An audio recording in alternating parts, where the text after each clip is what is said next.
Hello and welcome to Storytime. Today we will be listening to a new book called Teen Talk, Trust, Choices, and Truths About STIs by AJ, Emily, Janiyah, Keegan, and Erica. This story is based on real data from the Centers for Disease Control and Prevention, along with BMC Public Health. I hope you enjoy. It was senior year at Trenton High School, and 4 friends, Ava, Marcus, Elena, and Jaden, were ready to finish strong. Between college applications, prom planning, and group chats, their health teacher assigned a project that made everyone groan. Create a presentation on STI awareness for teens. Ava volunteered to lead. At first, the others thought it would be easy, just another boring slideshow about safe sex. But as Ava began researching, the numbers caught her off guard. Ava's eyes widened as she scrolled through CDC data. "Guys, listen to this," she said. "People aged 15 to 24 make up half of all new STI cases each year. Half!" The group stared in disbelief. Marcus frowned. "That can't be right. We're careful." But the facts don't lie. The CDC also reported that 1 in 5 people in the U.S. have an STI, and many don't even know. BMC Public Health added that global STI rates among adolescents are rising due to lack of testing access and stigma. The room suddenly felt heavier. The topic wasn't just an assignment anymore, it was real. Elena broke the silence. "I mean, I've never had symptoms, so I'm fine, right?" Ava shook her head. "Not exactly. The CDC says chlamydia and gonorrhea often don't show symptoms at all. You could have one and never know until it causes damage later." The truth unsettled them. Silent infections can lead to serious problems like infertility if left untreated. The group realized that not feeling sick didn't mean being safe. Later that evening, the friends gathered at a cafe to finish their slides. Jaden hesitated, then said, "I've never been tested. I guess I just never thought I needed to." Marcus nodded. "It feels awkward to even bring that up with someone." Ava replied softly, "What's really awkward is finding out too late. Real trust means being able to talk about it." She reads aloud, "The CDC recommends routine STI screening for sexually active teens at least once a year for chlamydia and gonorrhea." As they prepared their presentation, the group decided to list the biggest myths they've heard. Elena said, "You can tell if someone has an STI." "Not true," Ava replied. "You can't." Jaden added, "What about oral sex? That's safe, right?" Ava shook her head again. "Nope. The CDC says infections like gonorrhea, HPV, and herpes can spread through oral sex too." By the end of the list, everyone realized how many false ideas they'd believed and how many teens were at risk because of them. At their next meeting, Elena pulled out a small box from her backpack and smirked. "We're doing this right," she said, revealing a pack of condoms. The others laughed, but she was serious.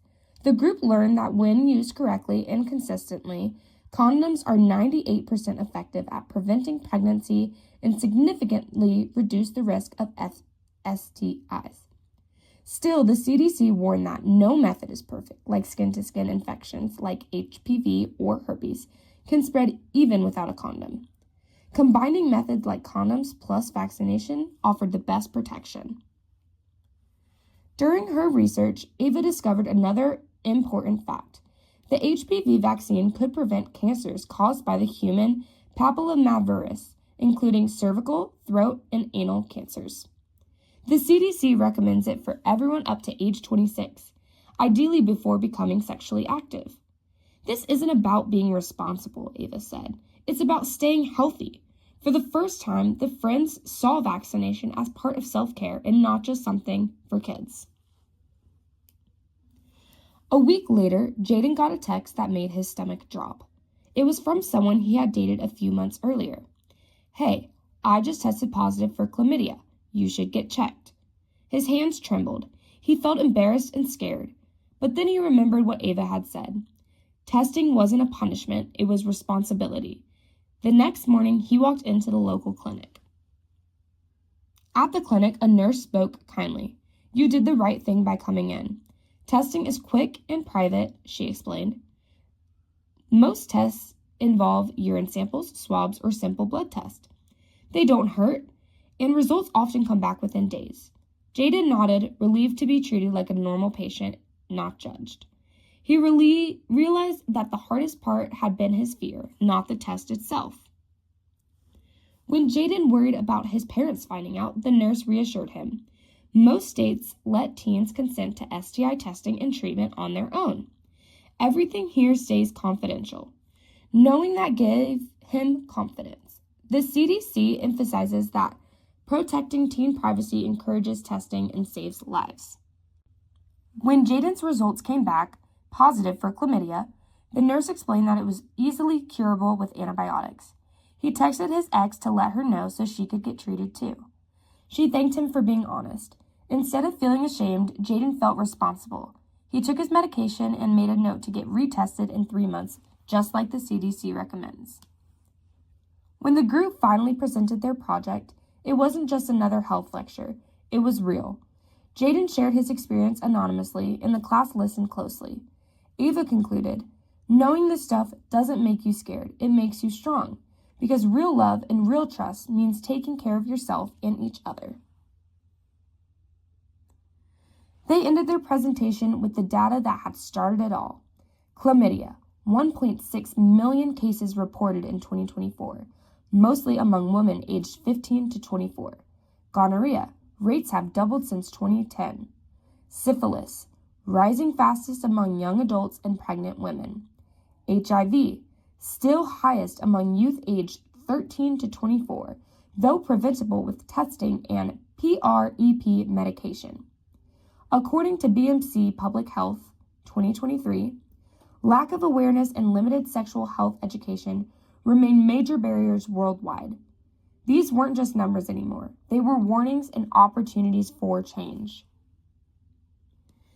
The friends handed out brochures listing the CDC's top recommendations. Get tested every year or more often if you have new partners. Use condoms or dental dams every time. Get vaccinated for HPV and hepatitis B. Talk openly with partners about testing. Seek treatment early and tell partners if positive. They realized prevention wasn't about fear. It was about control and respect. Months later, graduation arrived. The 4 friends stood side by side in their caps and gowns. They were proud not only of their grades, but of how they had grown. They had learned that maturity isn't just about age, it's about honesty, health, and empathy. As they tossed their caps into the sky, Ava smiled. "We didn't just pass a class," she said. "We changed how we think." Learn more or get tested at the CDC. You can also get tested and learn more at Planned Parenthood or local health departments and teen clinics. Some sources that we use to complete the book is Centers for Disease Control and Prevention, the CDC Condom Effectiveness and Prevention, the CDC HPV vaccine recommendations, the CDC Chlamydia and Gonorrhea screening guidelines, and the CDC Adolescent Confidentiality in STI Care, along with BMC Public Health, Adolescent Sexual Health Education and STI Prevention. Thank you for listening, and we enjoyed being able to teach you all the important information on STI testing and awareness. Don't be scared, be confident, and get tested.